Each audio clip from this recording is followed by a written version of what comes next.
যতটা আশা আমরা করেছিলাম সেই জায়গায় আমাদের প্রত্যাশা কিছুটা কমছে। আমাদেরকে যদি পরবর্তীতে এসে খুনি হাসিনা তার দোসর অন্য কোনো এজেন্ট এসে হত্যা করে ফেলা আমাদের বিন্দু মাত্র দুঃখ হবে না।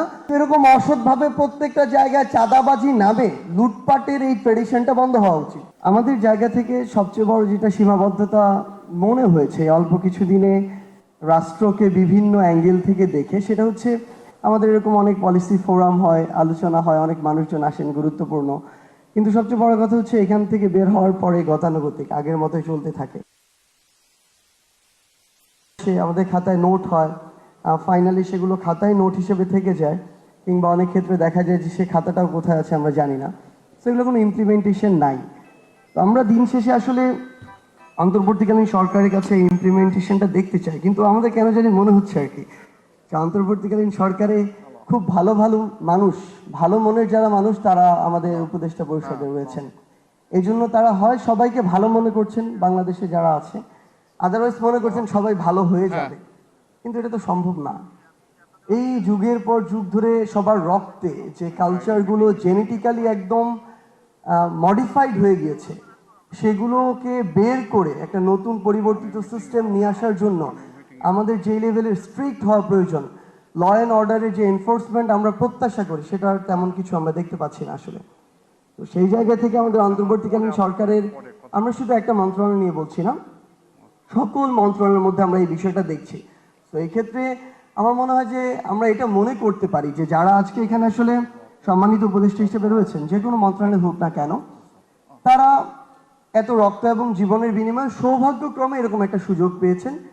তো এক বছরে বা যতটুকুই সময় আছে আমাদের হাতে, ওই সময় কিছু একটা করে দেখানো, আমার মনে হয় এই চেষ্টাটুকু, একটা কাজ, আমরা মনে করি আমাদের প্রায় 24-25 জন উপদেষ্টা, একজন যদি একটা মন্ত্রণালয়ে একটা কাজ করেন যেটা ন্যাশনালি একটা পজিটিভ ইম্প্যাক্ট ক্রিয়েটেড করবে, এটা আমরা আমাদের সারা জীবন, আমাদেরকে যদি পরবর্তীতে এসে খুনি হাসিনা তার দোসর অন্য কোনো এজেন্ট এসে হত্যা করে ফেলা আমাদের বিন্দু মাত্র দুঃখ হবে না। অন্তত এটুকু বলতে পারবো যে অন্তর্বর্তীকালীন সরকারের সময়ে 24 জন উপদেষ্টা 24টা সংস্কার করেছেন, যেটা পুরো বাংলাদেশের পরিবর্তনের জন্য সবচেয়ে গুরুত্বপূর্ণ ভূমিকা রেখেছিল। আমরা আসলে এখনো আশাবাদী, কিন্তু সবচেয়ে বড় কথা হচ্ছে যতটা আশা আমরা করেছিলাম সেই জায়গায় আমাদের প্রত্যাশা কিছুটা কমছে। আমরা চাই আমাদের এই প্রত্যাশা আরো বাড়ুক। আমরা আমাদের জায়গা থেকে অ্যানালাইসিস করার চেষ্টা করেছিলাম বিভিন্ন পয়েন্ট। আপনারা খুব স্বাভাবিকভাবেই এই জায়গাগুলোর টেকনিক্যাল মানুষ, এক্সপার্ট, আপনারা খুব ভালো জানবেন। আমরা যতই চেষ্টা করি না কেন 2-4-7 দিনে হয়তো সারফেস লেভেলের একটা আইডিয়া পাবো, বাট আমাদের জায়গা থেকে যেটা মনে হয়েছে, আমাদের এই বিজনেস সেক্টরে বা আমদানি রপ্তানির ক্ষেত্রে বড় বড় কিছু প্রতিষ্ঠান যেভাবে বিগত 16 বছর কিংবা তার আগেও এই বিষয়গুলোকে নিয়ন্ত্রণ করেছে, স্পেশালি আমাদের আমদানির জায়গাটা, এই জায়গা আমার মনে হয় আরেকটু ডিসেন্ট্রালাইজড হওয়া প্রয়োজন। আমাদের কাছে এমন তথ্য রয়েছে যে এই বড় প্রতিষ্ঠানগুলো আসলে ঠিক করে দেয় কোন মাঝারি বা ক্ষুদ্র প্রতিষ্ঠান কোথায় থেকে আমদানি করবে। এই বড় প্রতিষ্ঠানগুলো যদি তাদের জায়গা থেকে ফোন না দেয়, পারমিশন না দেয়, মাদার ভেসেল থেকে লাইট ভেসেলে পণ্যগুলো নামে না। ইভেন কষ্ট করে টাকা দিয়ে যদি নামানো হয়, দেখা যায় যে সেখান থেকে কর্মচারী ইউনিয়ন আরেকটা ফোন কল পেয়ে ওই পণ্যগুলো খালাস করে না। সো এই যে প্রত্যেকটা পরতে পরতে যে বিষয়গুলো আমরা অবজার্ভ করছি, আমাদের মনে হয়েছে এগুলো সামগ্রিক প্রচেষ্টা ছাড়া সম্ভব নয়। আমরা এরকম ফোরামে যখন প্রত্যেকটা স্টেক হোল্ডার থাকে, আমরা নিজেদের যে সীমাবদ্ধতাগুলো সৎসাহস নিয়ে সেগুলো কম তুলে ধরি। আমরা আরেকটা জায়গা, যে জায়গায় প্রত্যাশা করি সেই সীমাবদ্ধতাগুলো তুলে ধরি, কিন্তু আমরা আমাদের জায়গা থেকে যেটুকু দেখেছি এখন পর্যন্ত, যে আমাদের প্রত্যেকটা স্টেক হোল্ডার এখানে দায় রয়েছে, কাজ করার জায়গা রয়েছে।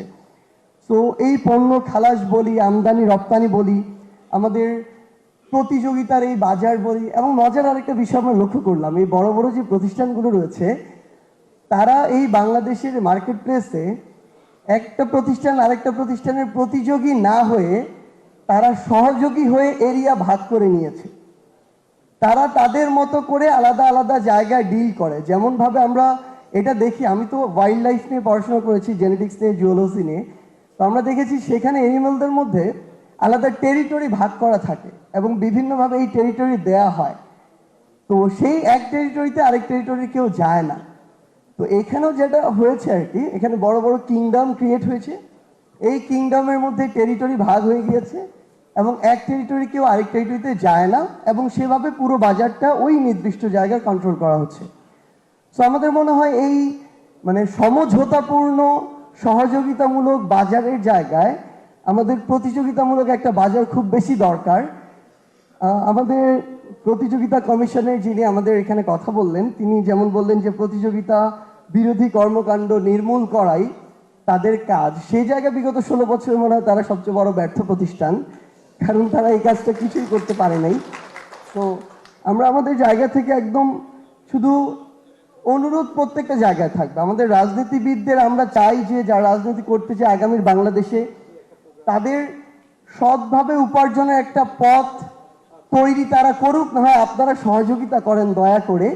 কিন্তু এরকম অসৎভাবে প্রত্যেকটা জায়গায় চাঁদাবাজি নামে লুটপাটের এই ট্রেডিশনটা বন্ধ হওয়া উচিত।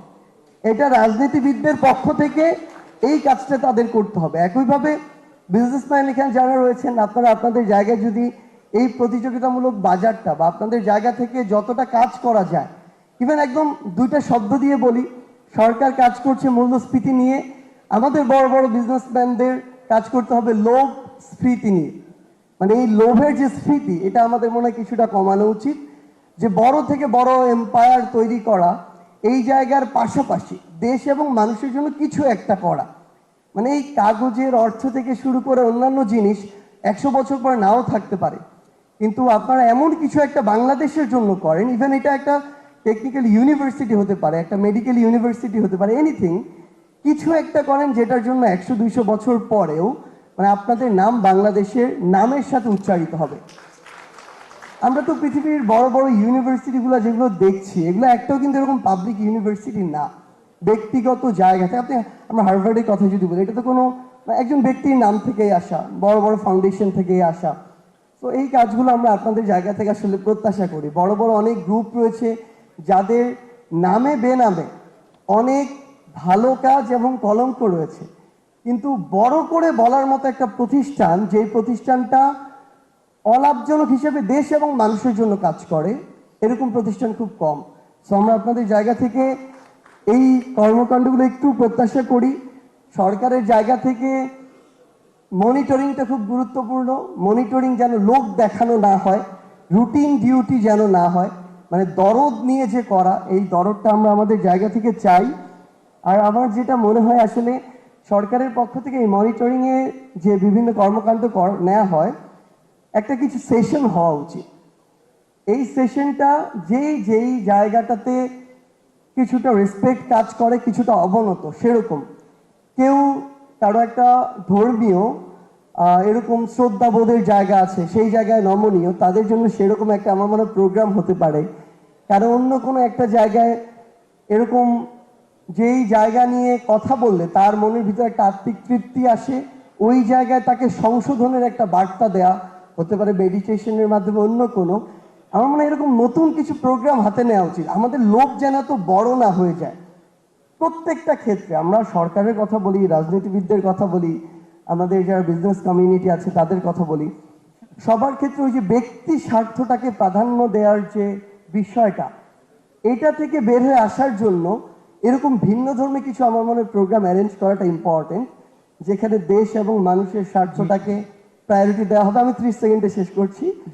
আরেকটা হচ্ছে প্রবলেম হওয়ার পরে সলিউশন খোঁজা এবং কেন প্রবলেম হলো সেটা খোঁজার যে কালচার, সেটা থেকে দয়া করে আমাদের সবার বের হয়ে এসে দীর্ঘমেয়াদী প্রি প্ল্যান নেয়া, যে আমরা কিভাবে এটা করতে পারি, এটা নেয়া এবং ইমপ্লিমেন্টেশনটা আমরা যেন দেখতে পাই, এটাই প্রত্যাশা।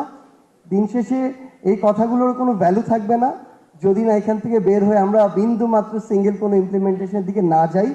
আশা করছি অন্তত 1% হলেও একটা পরিবর্তন আমরা এই প্রোগ্রামের মধ্যে দিয়ে পাবো।